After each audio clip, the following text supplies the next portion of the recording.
Bezrat Hashem, quand Rosh Hashanah tombe un mercredi soir, donc la fête c'est jeudi, vendredi, même en Israël, jeudi, vendredi. Il y a une règle. La règle dit, tu ne peux pas cuisiner d'un Yom Tov à un autre.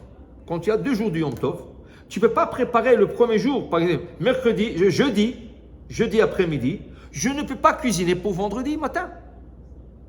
Ni pour le vendredi, ni pour le jeudi soir. Okay?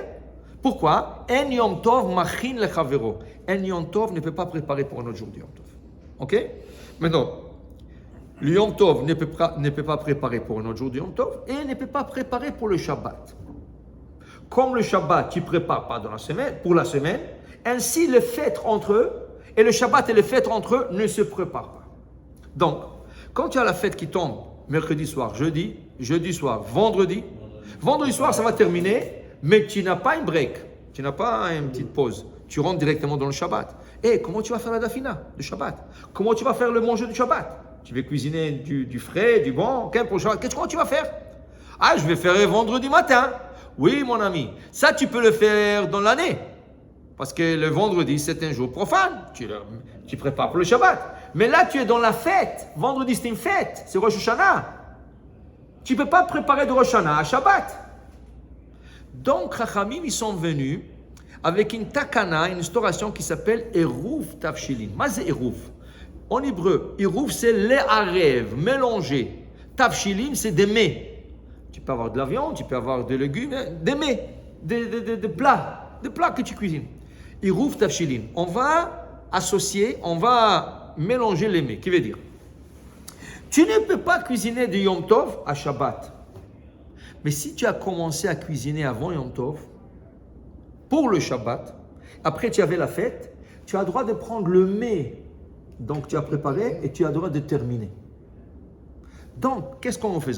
La femme prépare la fête, le mercredi, elle prépare et dès qu'elle termine, le mari vient, il prend une challah, il prend un bout de poisson ou un bout de viande, un petit morceau de viande, au moins 30 grammes, au moins kazaï, 30 grammes, sur un plat. Le pain et la viande, le poulet ou le poisson, n'importe quoi, consiste d'un mets préparé pour le Shabbat. C'est comme si je commençais à préparer le Shabbat.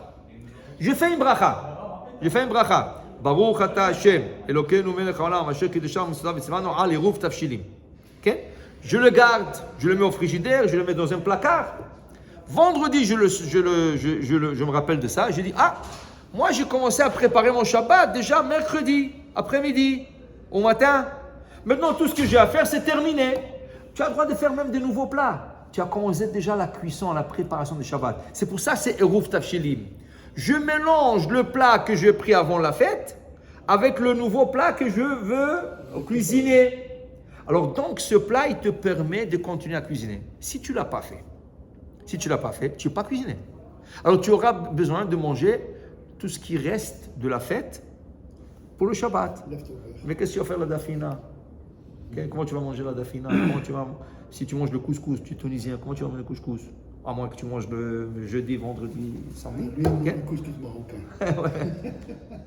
Alors, c'est ça. Alors maintenant, Eruv Tavshilim, Bediavad. Un œuf aussi? Voilà. D'où est sortie l'histoire de l'œuf? Un pain avec de l'œuf. Comme il n'y avait pas de frigidaire, tu ne pouvais pas garder la viande 3 jours. Okay? Parce que ce Eruv doit rester jusqu'à samedi midi, au moins, minimum. Et samedi midi, on le mange. Ou samedi Soudash Nishit, on le mange. Avec la chaleur. Il ne va pas rester. Alors, qu'est-ce qui peut résister à la chaleur? Un œuf, bouilli. Alors, les gens avaient la coutume, ils prenaient la coutume de faire, dit le Mishnah Berurah. Mais c'est pas, si tu as la chance de faire quelque chose de plus respectueux, plus honorable, prends de la viande, un morceau de viande, prends du poisson, prends un plat, chachou, prends un poulet, mais pas l'œuf. Bon, il y en a qui veulent facile. Hein? Schnitzel, oui, schnitzel, ça va, tout ce que ta femme prépare. Schnitzel, poisson, poulet, tout ce que tu veux. Okay? Alors, ça, c'est pour garder. Alors, tu gardes au frigidaire. Tu le sors à midi, tu le manges. Tu le sors à Soudash Lishit, vendredi, Shabbat, tu le manges. Et comme ça, tu fais le Eruv Tavshilim. Maintenant, si tu as oublié de le faire, qu'est-ce que tu fais? Alors, on te dit, Bedi Avad, a posteriori, tu peux compter sur le hérouf du rabbin de la ville. Le rabbin de la ville, qu'est-ce qu'il fait? Lui, quand il fait sa bracha, juste avant la bracha, il dit, regardez, moi je vais faire le hérouf et j'inclus tous ceux qui ont oublié de le faire. Maintenant, on te dit, dis-moi, tu peux oublier une fois, mais la deuxième fête, on tu oublies. Et la fête qui vient après, quoi, chaque année tu oublies? Alors la Gemara dit, Shmuel est rentré dans Beth Midrash. Shmuel, un de Amoraïm, est rentré dans Beth Midrash. Il a vu ce aveugle qui est en train de pleurer. Il dit, qu'est-ce qu'il y a, Rabbeinu, qu'est-ce qu'il y a, pourquoi vous pleurez? Il dit, j'ai oublié de faire Hérouf Tavshilim. Il dit, écoutez, moi j'ai fait le Hérouf, j'ai inclus tous ceux qui ont oublié, tu peux compter sur moi. Il a fait. L'année d'après, il rentre encore, il le voit encore, en train de pleurer. Qu'est-ce qu'il y a, mon... Il dit, j'ai oublié de faire les roues. Il dit, non, maintenant, je ne t'inclus pas. Dis-moi, chaque année, tu vas oublier, tu vas pleurer, je t'inclus. Tu dois faire ton hérouf. Tu dois faire ton hérouf. Alors, si ça arrive une fois, de temps en temps, tu peux compter sur le hérouf du rabbin. Ok? Maintenant,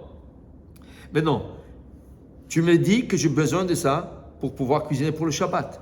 Si la femme a tout préparé, même pour le Shabbat, tout est prêt. Même la dafina est prête. Mercredi.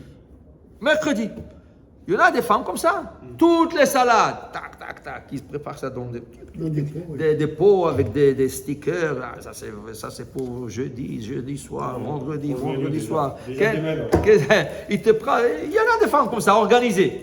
Okay? Alors il te dit, je n'ai pas besoin de moi, du Hérouf Tavshilim, c'est pas vrai. Le Hérouf Tavshilim va te servir pour pouvoir allumer les bougies de Shabbat. Parce que les bougies de Shabbat, tu l'allumes avant qu'il fasse nuit, et c'est encore la fête.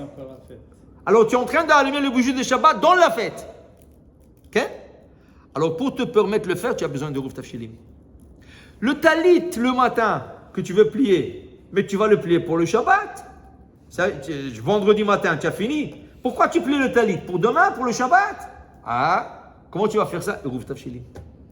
Dis le Rav Vadia, une femme qui a tout préparé, le Shabbat même, le mercredi, elle a tout préparé, a besoin quand même de faire, le mari a besoin de quand même faire. Mais comme déjà tout est prêt, c'est rien que pour le bougie ou le talit, sans bracha.